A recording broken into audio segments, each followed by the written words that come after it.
Good morning friends.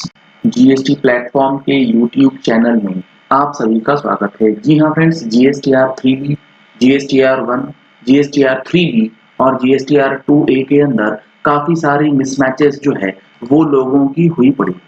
अब इस चीज को लेकर के एक बहुत अच्छा सर्कुलर और एक रिलीफ देने वाला सर्कुलर जो है वो डिपार्टमेंट की तरफ से इशू किया गया है फॉर द फाइनेंशियल ईयर 17-18, 18-19, जिसके पर्टिकुलर्स को स्क्रूटिनाइज किया जा रहा है जीएसटी डिपार्टमेंट के थ्रू। अब यहाँ पर ये जो सर्कुलर है ये scrutiny of returns for the period 17-18 के लिए एप्लीकेबल होगा।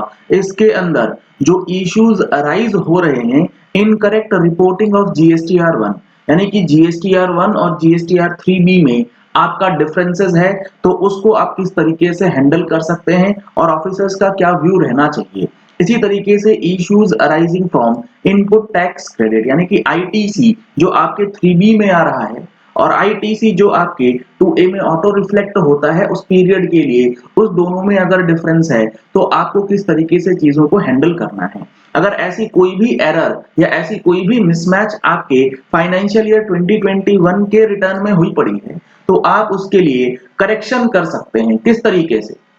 अपनी फाइनेंशियल ईयर 2021 की एनुअल रिटर्न को फाइल करके, जिसकी लास्ट डेट है 28 फरवरी 2022, यानी आज से 2 दिन तक आपके पास समय है अपने इस गलतियों को ठीक करने का थ्रू एनुअल रिटर्न। अगर आपको नहीं पता कि किस तरीके से एडजस्टमेंट होता है जीएसटी एनुअल रिटर्न में, तो उसके लिए आप हमारा जीएसटीआर 99C जो कि फाइनेंशियल ईयर 2021 से रिलेटेड है उसका ऑनलाइन सेशन परचेज कर सकते हैं हमारे एप्लीकेशन जीएसटी प्लेटफॉर्म को डाउनलोड करके, जिसका लिंक आपको वीडियो के डिस्क्रिप्शन बॉक्स में दिया गया है, साथ ही साथ वीडियो के पिन्ड कमेंट्स में भी आपको मिल जाएगा।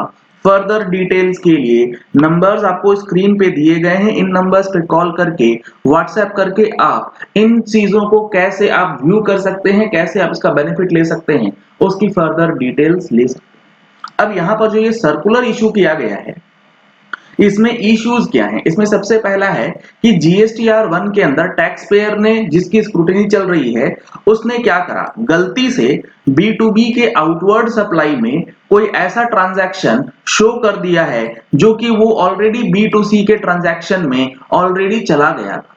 यानी कि B2B के सप्लाई को वो रिपोर्ट कर चुके हैं B2C में, लेकिन upon request from the recipient, the said taxpayer had reported such B2C transactions as B2B transaction। मतलब आपको मैं बता दूं, कोई B2B सेल था, आपने उसे B2C में दिखा दिया, फिर आपके रिसिपिएंट ने ये बोला कि भैया आपका बिल शो नहीं हो रहा, तो आपने क्या करा, सब्सिक्वेंट पीरियड में उसका बिल B2B में ऐड तो कर दिया, लेकिन B2C में जो ऑलरेडी वो बिल एडेड था उसको रिड्यूस करना रह गया। तो यहां लिखा गया है वही चीज, however while reporting they have not reduced B2C supply. तो आपने B2B में ऐड तो कर दिया, लेकिन B2C से जो कॉरेस्पॉन्डिंग सप्लाई रिड्यूस होनी थी वो आपने नहीं करी। तो इससे हुआ क्या, this mistake led to excess liability in GSTR 1 as compare to 3। तो अब ऐसे मिसमैचेस को ठीक करने के लिए जो ऑफिसर्स को गाइडलाइन दी गई है वो ये दी गई है कि ट्रांजैक्शन वाइज डिटेल्स जो है वो आउटवर्ड सप्लाई की ली जाए और उससे मैच किया जाए कि B2B में पूरे साल कितना टर्नओवर डिक्लेयर हुआ है और B2C के कैटेगरी में पूरे साल कितने का टर्नओवर है और वो एक्चुअल टर्नओवर के साथ मैच होता है या नहीं। आपको ये सारी डिटेल्स जो है अब प्रिपेयर करनी होगी अगर आपने ऐसी गलती कर रखी है। दूसरा जो इशू है वो है some of the tax payers while furnishing the details of outward supplies had committed errors. और कौन सी errors? Typographical errors in reporting the details in the outward supplies. जी हाँ फ्रेंड्स, जीएसटीआर 1 के अंदर टेबल 4, टेबल 5, टेबल 6, टेबल 7 और 11 के अंदर जो आप डेटा अपलोड करते हैं, यानी कि B2B बिल हो गया, आपका जो है एक्सपोर्ट का हो गया टर्नओवर, एडवांसेस से रिलेटेड डेटा है, उसमें कुछ टिपोग्राफिकल एरर्स हो गई। The figures reported are in excess of actual supply, और जो एक्चुअल सप्लाई है उससे ज्यादा अमाउंट आपका रिफ्लेक्ट हो गया गलती से।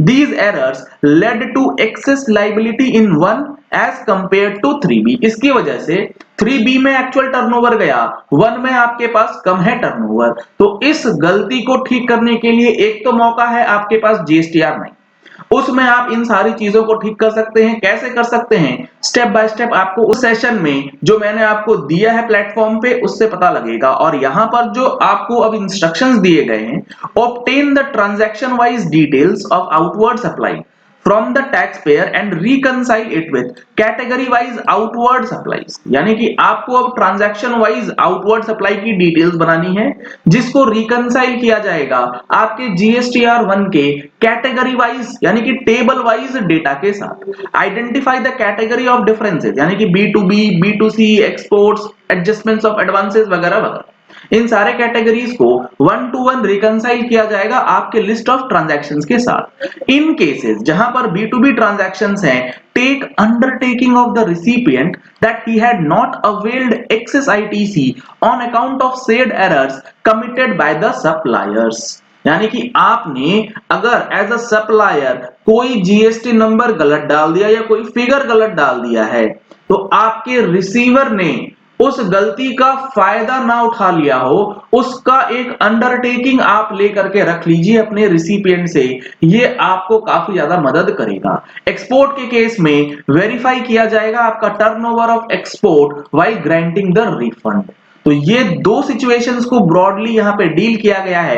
अगर आपके GSTR 1 और 3B में मिसमैचेस आती हैं, तो आपको अब अपने बुक्स ऑफ अकाउंट्स के साथ सारी चीजों को रिकंसाइल करके अपने बात को सामने रखना है। उसके बाद जो इश्यूज हैं वो है इनपुट टैक्स क्रेडिट से रिलेटेड।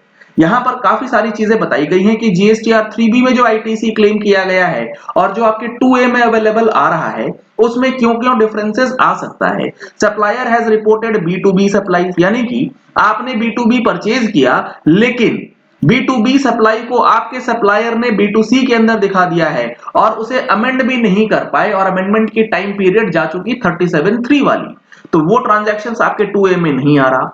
इस सिचुएशन में CA सर्टिफिकेट की रिक्वायरमेंट मांगी गई है कि सप्लायर के CA सर्टिफिकेट आप लेकर के आए कि जो इनवॉइसेस है उसके ऊपर टैक्स पे हुआ या नहीं एक्चुअली 3B के अंदर, for the purpose of fulfilment of section 16। अब जा करके कहीं ना कहीं जो हर लोग कहते हैं कि सेक्शन 16 की कंडीशन फुलफिल हो रही है या नहीं, उसके तरफ डिपार्टमेंट का ध्यान जो है वो जा रहा है। दूसरा है few suppliers have reported B2B supplies against GSTIN of some other taxpayers। A का GSTIN था, B के GSTIN में अपलोड कर दिया है। तो यहां पर भी आपका जो डिफरेंसेस है उन सारी चीजों को लेकर के आपको एक रिकंसिलेशन, आपको एक सर्टिफिकेशन की रिक्वायरमेंट जो है वो पड़ने वाली है।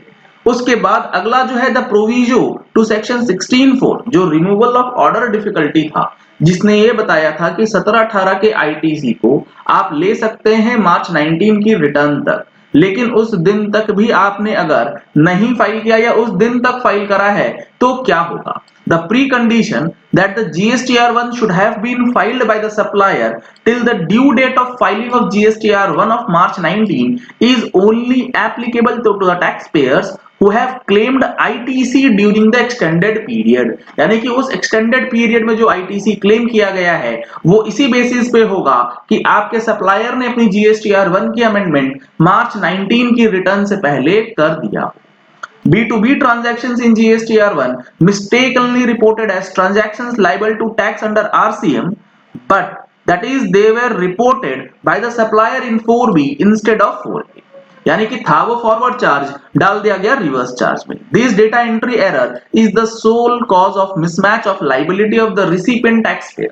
इस वजह से 3B और GSTR 1 में मिसमैच जो है वो आता है। इस सिचुएशन के लिए the proper officer upon receipt of reply from the taxpayer may verify whether the supplier has paid the tax due on such transactions which have been wrongly reported in 4B। जो transactions आपसे गलत हो गई हैं उनके ऊपर आपने tax actually जमा करा है या नहीं, उसको आप वेरीफाई करवा दीजिए, तो आपका केस जो है वो स्ट्रांग हो जाएगा। ये जितने भी चेंजेस होते हैं जीएसटी के अंदर वो सारी चीजें आपको हमारी मैगजीन में भी प्रोवाइड करी जाती हैं। अगर आपने अभी तक मैगजीन की सब्सक्रिप्शन नहीं ली है तो दिए गए नंबर्स पे कॉल करके व्हाट्सएप करके आप उसकी डिटेल्स ले सकते हैं।